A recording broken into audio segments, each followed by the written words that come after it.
Jose, clearly you'll be disappointed and frustrated. How frustrated are you with that this evening? I am. 1 point against Wolves normally wouldn't be a bad result because they are a strong opponent. But scoring a goal in the first minute and having the control of the game for the rest of it and having 89 minutes to score more goals is to feel frustrated. After the goal, your last shot on target came in the 21st minute. How do you explain that? What do you put that down to, given the array of attacking talent that you have? Yeah, I don't want to say much. I know the way I prepare the team. I know what I ask for the players. I know what I told them at half-time. I know all that, and I don't want to say much more than that. I give some credit to Wolves, of course, because by losing, they put some pressure on us. Pressure that we coped quite well with it, controlling the game very, very well. But we didn't have that ambition, that desire to go for more. You're a coach who prides himself on organisation. Was it therefore frustrating the way you conceded the equaliser? I don't want to say much more about it. You know me, you know the way I work, and I don't want to say much more about it. You've had a particularly difficult run of fixtures, tough fixtures over the recent weeks. You now have 2 home fixtures against Fulham and Leeds. Is that an opportunity that you must grasp with both hands? Every game is opportunity, but every game is dangerous. Fulham is in a fantastic run of results. They are playing very well. It's going to be difficult. So, of course, we had this run of matches playing against all the top teams. But I don't consider that Fulham or Leeds United are going to be easier matches. Matches that we want to win, of course, but not easier matches. I know that you don't want to sort of pick out particular individuals or figures, but what do you need more from this team at this moment in time? You're still very much in touching distance, but what do they need? What do you want to see them deliver? It's not for me to talk with you. I'm sorry. I don't want to go deep. Of course, I know my team and my players better than anyone. Nobody knows my team and my players better than me, but I don't want to go in that direction. Jose, have a good night. Thank you. You've got a point tonight, but could it have been more than that this evening with your team's overall performance? I think we perform really well. I think we play a very good game. The result is a consequence, but we conceded very early in the game, but the team reacted and we play good, very intense, very aggressive, against a very dangerous side. Very good, very talented. But you play good, happy. It is always very difficult when you concede so... Side, very good, very talented. But you play good, happy. It is always very difficult when you concede so early. So how important is it that the team remains mentally strong and shows a reaction? It's important, but it's a learning process. Sometimes you cannot explain how things happen in the first minute. We demand focus, we demand alert. We know how games are going with this situation without fans. The edge is not there. Many games with early goals. But it happens to you, then you have to react. But after that, like you say, and I agree, I think we stay in the game and we perform well. We combine, we defend, we react to loss of the ball, and we had good chances. Other than the goal Tottenham scored, their last shot on target against you came in the 21st minute. So what does that tell us about defensively and the work that you did tonight? We did well. We were very aggressive, very intense, following the movements. Always were really close, filling the gaps. That's why I think we play good, because when you have to go to chase a result, chase a game, and you are losing, the best aspect is the aggressive and the organization, and then the talent. You hope that can provide you some good moments like the boy did. I think the boys combine well on the sides, at shots on goals, good chances. We're trying to improve. We spoke before the game about how much you were missing Raúl Jiménez. Fabio Silva was brought here as a player for the future. How is he handling the responsibility of having to shoulder so much responsibility at this moment in time? Look, we have a squad of young players then that we trust, and it's up to us to choose the right moments. Probably, if things didn't go as the situations happen with the injuries, probably you don't see too many of these players playing together right now. But this is what we want. We want to make them grow, to make them improve. And if the chance is there for the young boys to play, let's go ahead and give them minutes and try to help them and support them so they become better for us in the future. Is what we want, always want. Try to build a good team. Is it important to show patience with young players with that type of talent? Of course, it's important, and we show today we had, and we see that the talent is there, and the composure will come. This is what we're going to work. Manchester United next. Is this a good way to go into that game? Does it give you some momentum? When you say next, sounds like no, it's after tomorrow. It's after tomorrow. So let's recover well. The boys did a fantastic work today, and we must recover well so we go to Old Trafford and compete. Nuno, thank you. Thank you, Sim. Thank you. Roman, given your overall performances aside tonight, was justice done at the end of the day?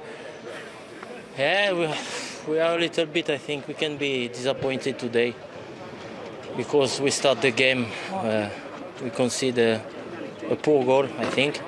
We can avoid this kind of goal. And after it's harder when you play against a team like Tottenham to come back. But I think we control the game, and even with the draw, I think we deserve more because we created a lot of chances today and we score only one goal. But that's the good mentality. We have to keep it for the next few games and avoid this kind of goals because after it's demand a lot of effort to come back in the game. And with the chance that Fabio had right at the end there, could you have won that tonight? Don't know, it's the end of the game.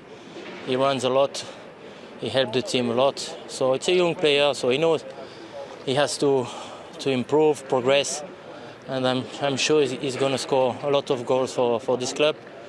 But I think we have a lot of chances, not only Fabio, and we have to be more clinical, score goals, and that's it.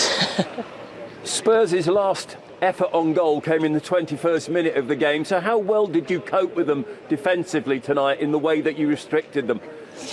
But first of all, we were a bit surprised because they play in a different shape today. They play with three at the back, and we play with four defenders. So I think we control the game except the first minute, and you see when you are not focused for a half second, it's a goal. So we have to improve, like I said before the game. We have to be more consistent for all the game, 90 minutes, to be a strong team in this league. Is this an ideal result though tonight to go to Manchester United with next? Yeah, even if we are a bit disappointed, I think we have a lot of positive things in this game. We played well against one of the best teams this season in this league. So we're gonna keep the positive things to go to Manchester to make a good result. Roman, congratulations. Thank you. His goal means Wolves take a point from the game. They left it late. Will Spurs be a little disappointed with the way they conceded the set play? I don't know if you can be disappointed. I think you're always disappointed, yes, but it's a good set play. The ball's coming in at real good pace and it's good movement from Cease. I think he gets across Davis. There he is there. He's trying to be blocked by his teammate and he's used him as a screen. Boom, and there he goes. It's just half a yard. Harry Kane can't get it. He's the front shield. That's his job to try and attack it. He's done it well tonight, but on this occasion, it's Cease's pace that he's coming in. He just gets in front, and it's a really good header. Yeah, it is, yeah. I wonder, Glenn, the fact that if you see Stephen Bergwijn on the front post, Jose got him to see 17 different sheets before he came on. I wonder whether he got caught, because he goes for the short corner, thinking that it's short, and then actually the ball lands probably where he should have been originally. And I just think to myself, I wonder if they've been caught out there. You never want to score against a set piece, but I think that was the only way they were going to score today. Wolves, they played lovely football, kept the ball really well, but you could see they really missed the centre forward, don't they? Yeah. Really miss him tonight. Wolves do, yeah. Yeah. Just going back to the corner again, call it old school, but I see so many goals go in from corners on the back post. Yeah. Nobody on the post again, on that back post particular. You'd saved so many goals, different teams, over this season, last season. I've seen it time and time again. Somebody on that post clears the ball. And I don't get it. Probably it's because maybe teams go more zonal now in that 6-yard box. But I'd definitely, if it was me, I'd definitely put in someone on that back post, because that's where it ends up 9 times out of 10. Talking to centre forwards, after that, right at the death, Fabio Silva. Yeah, I mean... Has to win the game? Roman Saiz was nice. He should have scored, shouldn't he? Of course he was. But as he said, he's a young boy. He's 19. You know, he hasn't played too many games. He worked hard today. But if that was a proper out-and-out centre-forward, and he's not, this kid is not. He's only a young lad learning his trade, learning that position. But if that's an out-and-out centre-forward, no matter what, that's a gilt-head chance, and it's in the back of the net, isn't it? It's a wonderful ball from Neto. Like that beautiful fella. ball. And that would just be heaven to him, wouldn't it? You know, a header like that. I mean, wouldn't you? The movement was good, wasn't it? He yeah. pulled off Dyer, but the ball was fantastic from Neto. He's got to score. I mean, Neto looks great, and Podence looks great, and even Silva, the movement is excellent, wasn't it, today? Yeah. It's just that now, you know, I know he was asked the question beforehand, you think he'd have to dip in the transfer market. You can't rush, of course, Jimenez. So you think you'd have to get someone a bit more forceful up there, wouldn't you? A little bit of build, a little bit something you can play off. Yeah. No disrespect to Silva, he's not a centre forward. He's somebody that could play off him. But I think that a big, nice, strong centre forward, Podence would then play off him probably. And that's what they need to get back in that Wolves team. I think they look better in the 3 as well, but they did well second half. Don't get me wrong, they deserved the point, maybe to have won it in the end. But I think when they play in a back 3 with the wing backs, their pattern of play, they know exactly what they're doing. They're a little bit in between at the moment. 1 week it's 4, 1 week then it's 3. Yeah. And then so they've got to, I think, into the new year, get all these games done and dusted. I think then Nuno will settle back down to his structured way of playing, which he likes the 3. Back to Fabio Silva, right at the start of the second half. There was a shout for a penalty. Yeah. Was the right decision reached here? Yeah, I think so. Semedo underhits the ball, actually, and he does get his foot across, and he does touch the ball, Fabio Silva. And there is a slight, tiny bit of contact. You see Eric Dyer kicks his heel there. But his fall was very, very theatrical. I'm actually glad that he didn't give a penalty. I didn't think it was enough for the penalty. I think there's a little bit of slight contact there, but I think, you know, I'm glad to see it like Steve. Yeah. I'm glad to see that not being a penalty. But as long as it's consistent, right across the board, we've got to say that. But I'm not sure VAR was brought in for these sort of decisions. It was clear. That's not clear and obvious. Yeah. There's a decision making, like it'd be 50-50 on that. Yeah.